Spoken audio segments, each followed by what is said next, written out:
خاموشی سے دیکھتا رہا اور بچہ روتے روتے مجھے دیکھتا رہا۔ پھر بچہ چپ ہو گیا اور اب ہم دونوں چپ چاپ ایک دوسرے کو دیکھ رہے تھے، اجنبی، ناواقف، بیگانہ، لاشوں میں کھوئے ہوئے، اور ہمارے درمیان کتنے بڑے فاصلے تھے اور کتنے گہرے سمندر تھے، کتنی اونچی فصیلیں تھیں، اور ہم ایک دوسرے کی طرف ایک انجانی سمجھ میں نہ آنے والی حیرت سے تک رہے تھے۔ بچے نے میری طرف دیکھا، پھر اپنے ارد گرد کی لاشوں کی طرف دیکھا، پھر جب اس کی ننھی سے سمجھ میں کچھ نہ آیا تو اس نے سر جھکا کر اپنا ننھا سا انگوٹھا اپنے منہ میں ڈال لیا اور اسے دھیرے دھیرے چوسنے لگا۔ اور پھر جب اس نے انگوٹھا چوستے چوستے سر اٹھا کر یکبارگی میری طرف معصوم نظروں سے دیکھا تو گویا کسی نے میرے دل کی وائلن کو چھو لیا۔ اس رات کی خاموشی کا ہر ذرہ بول اٹھا اور چیخ چیخ کر فریاد کرنے لگا، اور 7 سمندروں، 7 تہذیبوں، 7 فصیلوں اور 7 نفرتوں کو رونتی پھلانگتی ہوئی اس بچے کی بھوکی بلکتی بے قرار روح مجھ تک آئی، اور اس زور سے میرے دل سے چمٹ گئی جیسے وہ ہمیشہ سے اس کا حصہ تھی، اور میرے ہاتھ بے اختیار اس بچے کی جانب اٹھ گئے۔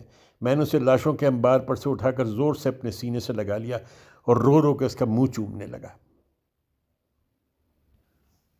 اور جب وہ مسلمان بچہ سسکتے ہوئے میرے گلے سے لگ گیا اور اس کے ننھے ننھے ہاتھ میرے سینے پر سرکنے لگے تو مجھے محسوس ہوا جیسے میرے انتقام کی ساری آگ بجھ گئی، میرے دل کا سارا دکھ جاتا رہا، میری ساری نفرتیں دھوئی گئیں، میری روح کی ساری جلن اور تلخی مٹ گئی۔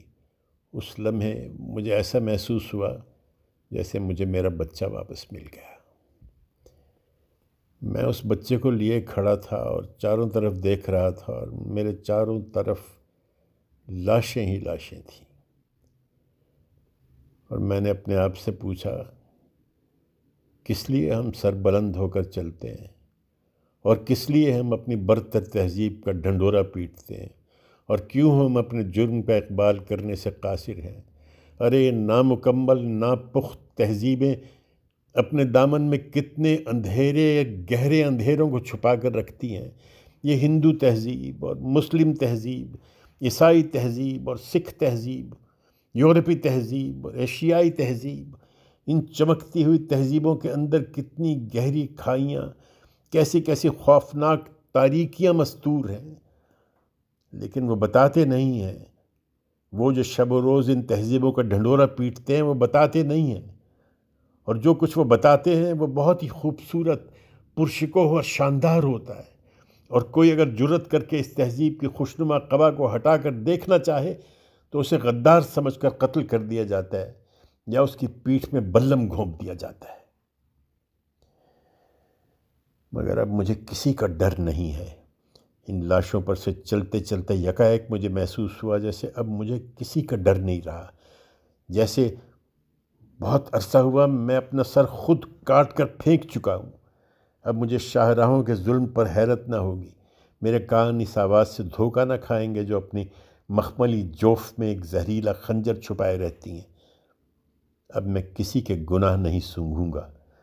ان لاشوں پر سے چلتے چلتے جب میں نے اپنے سماج کی آدرش کو ٹٹولا تو میرے ہاتھوں کی ساری ریت بہہ گئی، سارے زرد پتے ہوا میں بکھر گئے، اور میں نے اس مسلمان بچے کو گلے سے لگا کر اپنے پرانے رسم و رواج کے غلیظ ڈھیر کو آگ لگا دی۔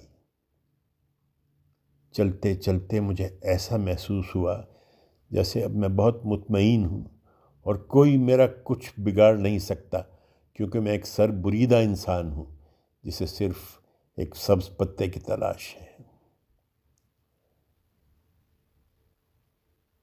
میدان سے نکل کر پہرے دار نے پھر مجھے ٹوکا۔ میں نے کہا، مجھے بندوق نہیں ملی۔ تو تم اس بچے کو کیوں اٹھا لائے؟ پہرے دار نے پوچھا۔ اس کے لہجے میں تلخی اور سختی تھی، جیسے اسے میری حرکت پسند نہیں آئی۔ یہ زندہ ہے، میں نے اس سے کہا۔ زندہ ہو یا مردہ، تمہیں اس بچے کو اٹھانے کا کوئی حق نہیں ہے، اسے وہیں چھوڑ دو۔ مگر میں اسے مارنا چاہتا ہوں، میں نے پہرے دار کو آنکھ مار کر کہا۔ یہ سانپ کا بچہ ہے، زندہ کیوں رہے؟ پہرے دار کے چہرے پر شک و شبہات کے آثار نمودار ہوئے۔ رک رک کے بولا، تم واقعی اس کو جان سے مار دو گے؟ میں نے کہا، ارے میں اس کی بوٹی بوٹی الگ کر دوں گا، دونوں ٹانگوں سے چیر کر اسے دریا میں بہا دوں گا۔ میں نے پہرے دار کو آنکھ ماری۔ پہرے دار ذرا سا مسکرایا، توقف کے بعد بولا، چلو تم اسے لے جا سکتے ہو۔ بچہ زور زور سے رونے لگا۔ میں بچے کو لے کر تیز تیز قدموں سے چلنے لگا۔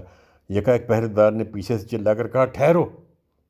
مگر میں نے کچھ نہیں سنا۔ میں نے اپنی چال تیز کر دی اور زور زور سے بھاگنے لگا۔ یکا یک ایک گولی کی آواز آئی اور گولی میرے پاؤں سے چھچلتی ہوئی، خاک اڑاتی ہوئی گزر گئی۔ مگر میں بھاگتا رہا اور بھاگتے بھاگتے ایک ٹیلے کی اوٹ میں چھپ کر اپنا زخم دیکھنے لگا جس سے خون بہہ رہا تھا۔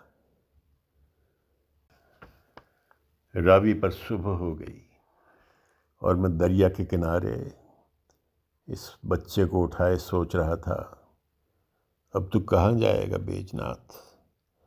ظلم اور تشدد، نفرت اور تعصب کے جس طوفان سے بھاگ کر وہاں سے آیا تھا وہ تو یہاں بھی موجود ہے، اور تو جو اب ان دونوں تہذیبوں کا غدار ہے، تو ان سے بچ کر کہاں جائے گا؟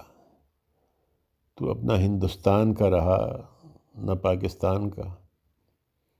جب تیرے لیے ان دونوں ملکوں کی نفرتیں اجنبی ہو چکی تو پھر تو اس انسانیت سے خالی لق و دق ویران دنیا میں اس بچے کو لے کر کہاں اپنا ٹھکانہ بنائے گا؟ بھول جا ان تمام آدرش اور تخیلی باتوں کو اور جھونک دے اس بچے کو طوفان کے ریلے میں، اور واپس چلا جا اپنے گھر اور اپنے خاندان میں، قوم اور ملک، سماج اور اس کی تہذیب میں۔ اب وہ دیس تیرا دیس نہیں رہا، اب یہی دیس تیرا دیس ہے۔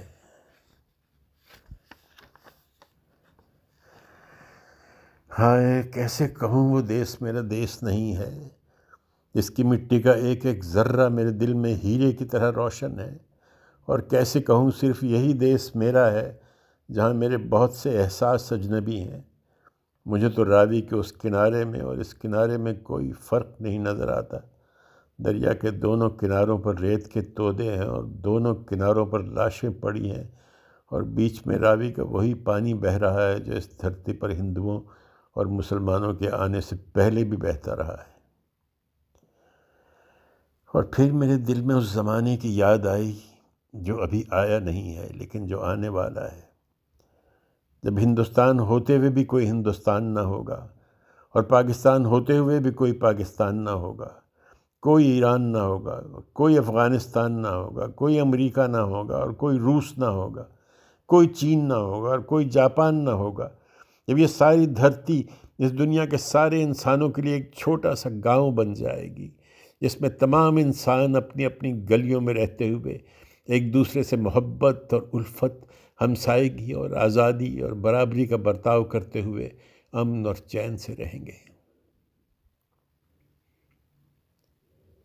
ارے کیوں میں ایسا سوچتا ہوں؟ کیوں میں ایسا سوچتا ہوں؟ اور کیوں اس طرح سے نہیں سوچتا جس طرح سے دوسرے شریف اور مہذب اور متمدن، عاقل اور فاضل انسان سوچتے ہیں؟ اپنے اپنے ملکوں، مذہبوں، سماجی اداروں اور گروہ بندیوں میں بٹے ہوئے، رنگ، نسل، ملک اور قوم کی تفریق اپنے سینے سے چمٹائے ہوئے سوچتے ہیں، آخر مجھے ہوا کیا ہے؟ ہوا کیا ہے؟ یہ کیسی جان لیوا خواہش اور تمنا ہے جو میری روح کو ہر لحظہ اپنے مضطرب مضراب سے مرتعش کیے جاتی ہے، جو میرے ضمیر سے بار بار کہتی ہے کہ کوئی کچھ کہے، کوئی مانے نہ مانے، مگر اب ایک دن ضرور ایسا ہوگا۔ وہ دن آج آئے، کل آئے، 100 سال بعد آئے، 100,000 سال بعد آئے، لیکن اگر انسان اشرف المخلوقات ہے، اگر اس کی زندگی کا کوئی مصرف ہے، اگر اس کی تہذیب کا کوئی مقصد ہے، اگر اس کے مستقبل کی کوئی معراج ہے، تو وہ دن ضرور آئے گا جب انسان اپنی جان پر کھیل کر، اپنی تمام خامیوں سے لڑتے ہوئے، اپنے وحشی جبلتوں پر قابو پاتا ہوا فطرت کے ہر راز کا سینہ چیر کر بلند دوبارہ انسانیت کے درخشاں منزل کو چھو لے گا۔ وہ دن ضرور آئے گا، ضرور آئے گا، اور اس دن کے انتظار میں مجھے زندہ رہنا ہوگا، اور اس بچے کو اپنے سینے سے لگائے اسے بھی زندہ رکھنا ہوگا۔ پھیلتی ہوئی تاریکی میں بھاگتی ہوئی روشنی کو دانتوں سے پکڑ پکڑ کر زندہ رکھنا ہوگا۔ تاریکی کے گرتے ہوئے ملبے میں سے روشنی کی کرن کو ناخنوں سے کرید کرید کر نکالنا ہوگا، اور اسے اپنے سینے سے چمٹا کر حرز جاں بنانا ہوگا۔ وہ لوگ مجھ پر ہنسیں گے اور تھوکیں گے اور نفرت سے اپنا منہ پھیر لیں گے، مگر مجھے اس زہر کو پی کر انسانیت کے وقار کی مشعل کو اپنے سینے میں فروزاں کیے اپنی منزل کی طرف بڑھنا ہوگا۔ بچے نے میری طرف حیران نگاہوں سے دیکھ کر پوچھا، تو کون ہے؟ میں نے کہا، میں تیرا چاچا ہوں۔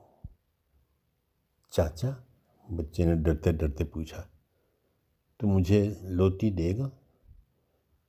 ہاں، میں تجھے روٹی دوں گا، میں نے اس سے بھرائی آواز میں کہا۔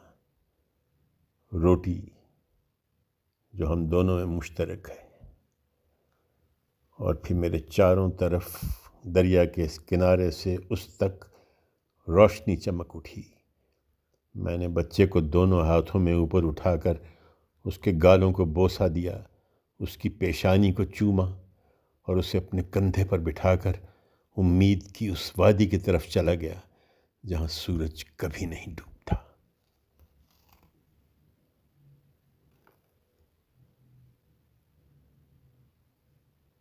ختم شد۔